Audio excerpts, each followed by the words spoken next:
Welcome, listener, in the shadows. We bring stories into the light.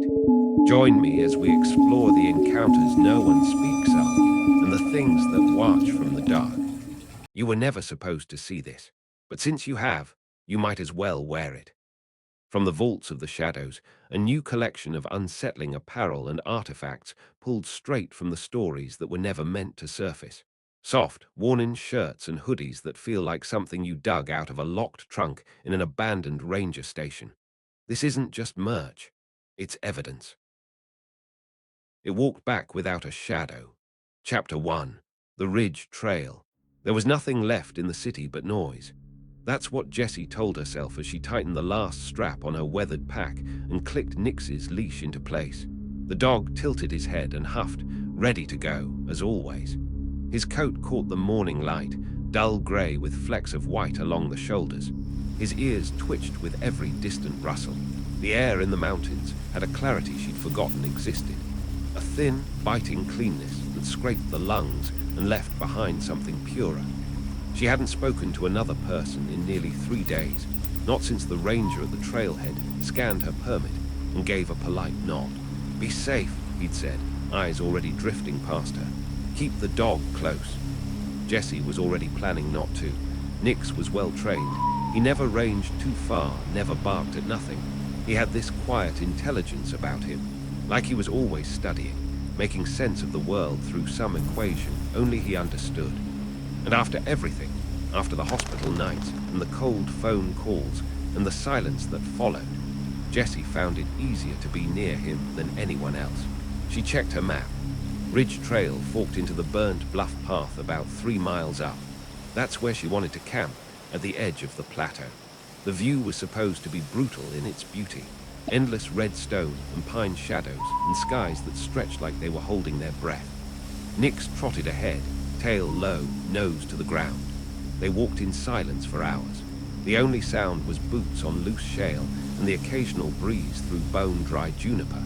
Jessie let herself get lost in it. Let her thoughts stretch out.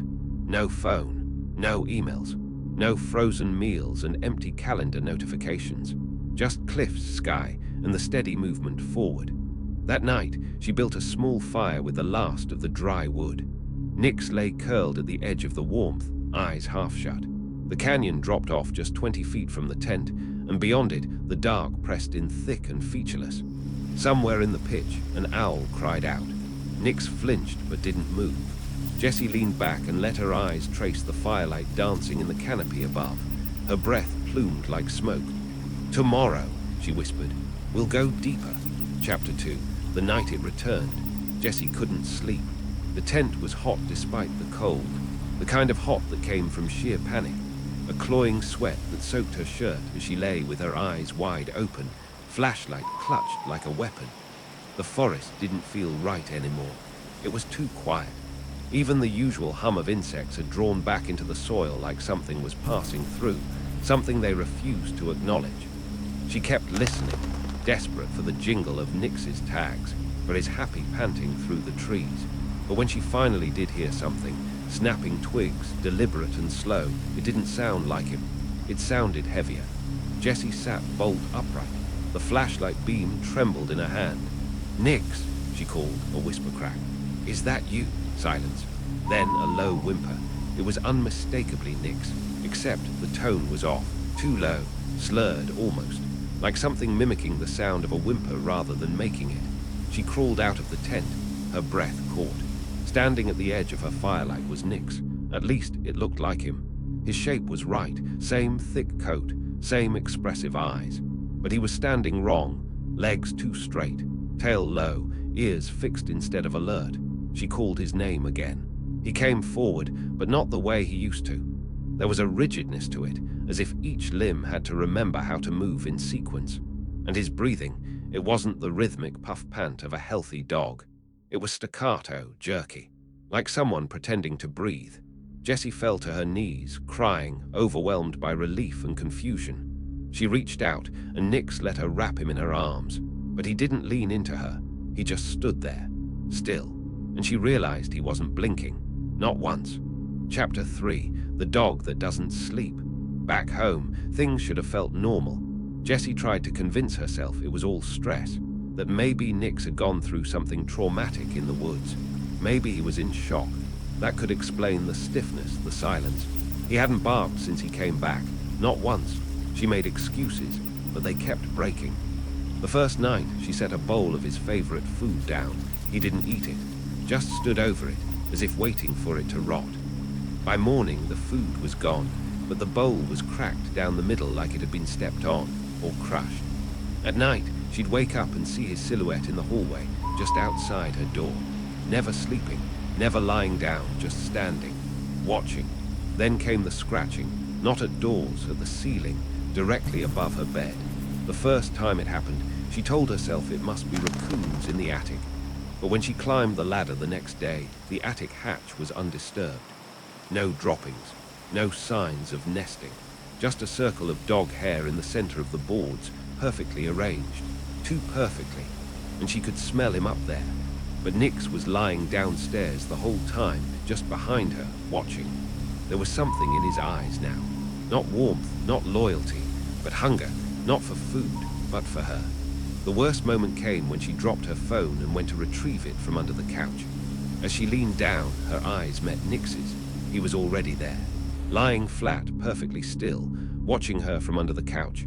His eyes were glassy, black. They didn't reflect the light, they absorbed it. And he didn't move. He didn't have to. She crawled back out and stood slowly, chest heaving, heart thundering. He emerged seconds later and sat down like nothing had happened. But something had. Something very, very wrong. Chapter 4. A smile with teeth. Jessie couldn't call the vet.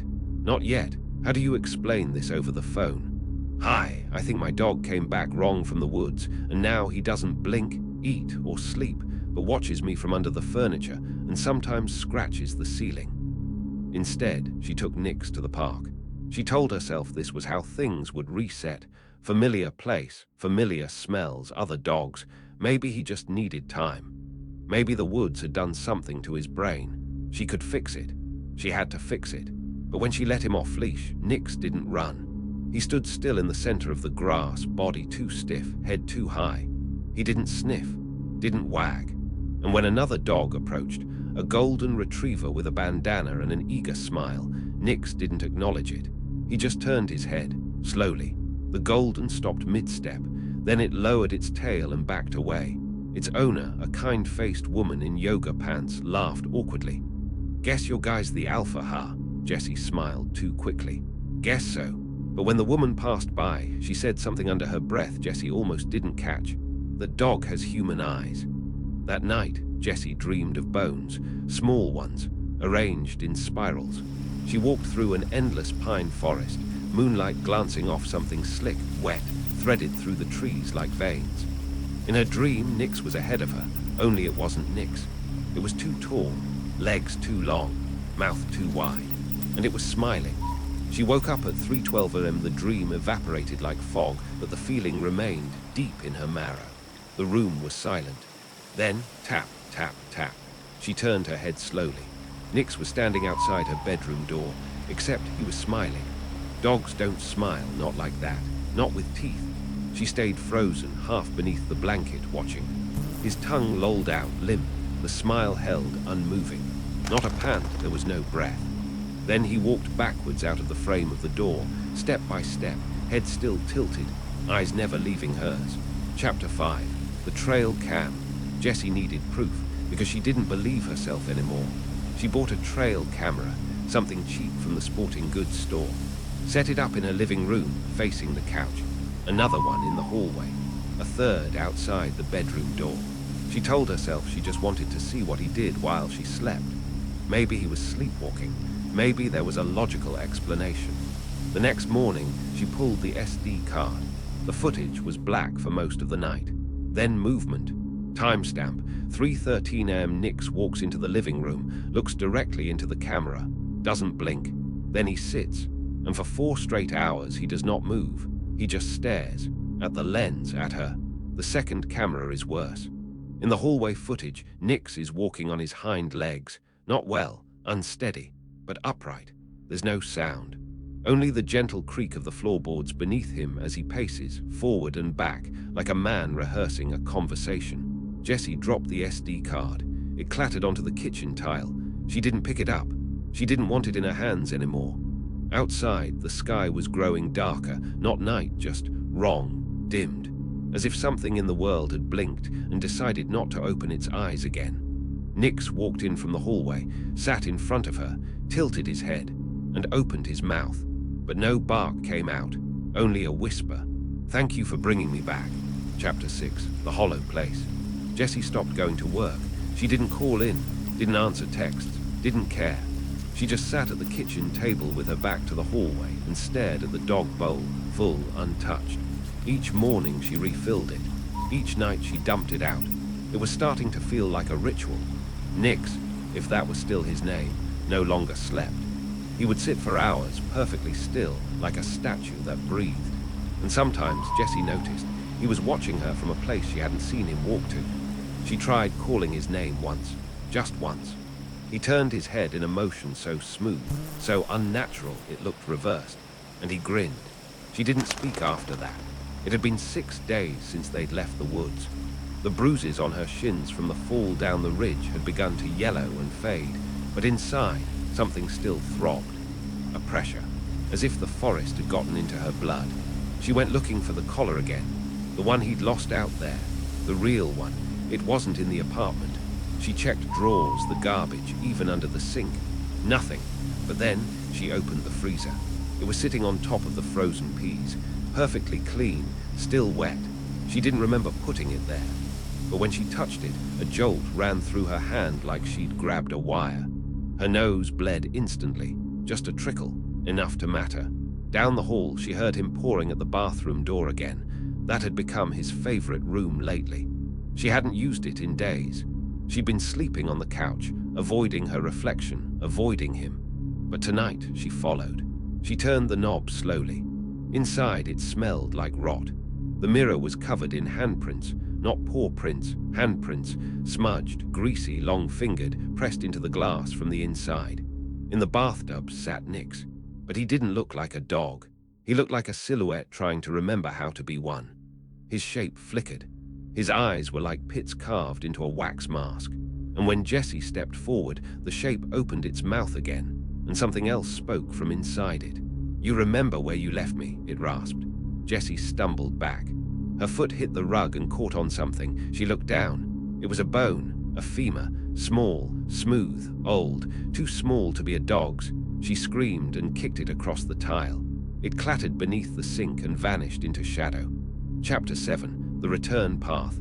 She drove back to the trailhead before dawn. No leash, no plan, just an overwhelming need to undo something. The woods were quiet. She left her car door open, let the engine run, and she walked.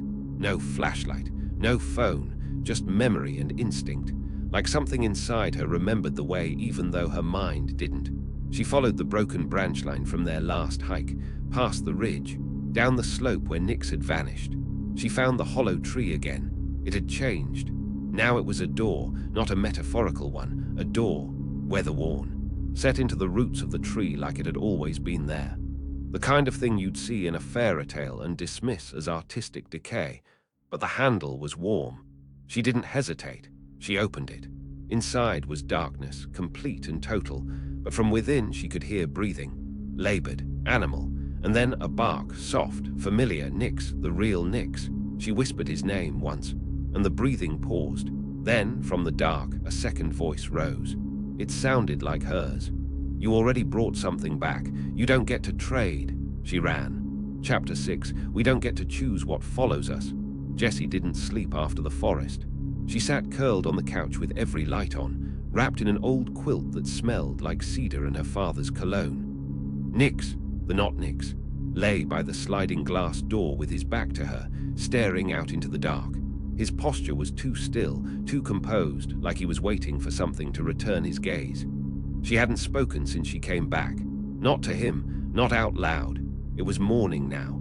The forest's dampness still clung to her clothes. She hadn't bothered to change.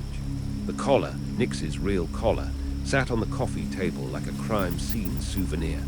Dried blood crusted along the inner seam.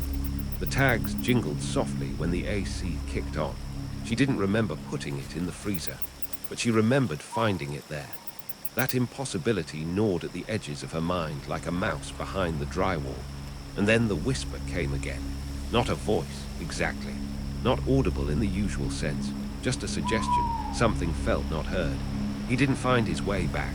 You opened the door. Chapter 7. The dog that watched me sleep. 3 days passed like fog.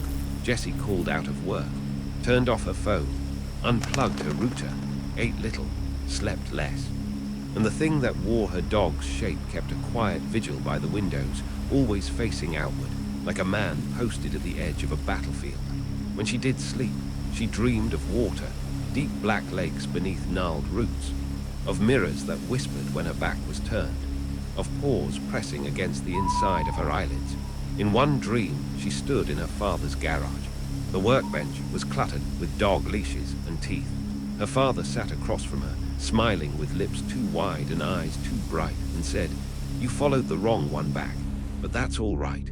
We all get one mistake." She woke to find Nick sitting beside the bed, staring down at her, tail still. No breath fogged his nose. When she reached out in panic, her hand passed through where his chest should be and hit cold wood, the wall. But when she turned the light on, there he was, lying on the carpet, perfectly normal, watching her. Chapter 8. The hollowed hour. Jessie didn't remember driving. The trees felt closer now, crowding the single-lane road like sentries. Even with the windows up, she could smell the rot. Not just decaying leaves or mud, but something else, something older. It smelled like the inside of a chest that had been locked since before she was born.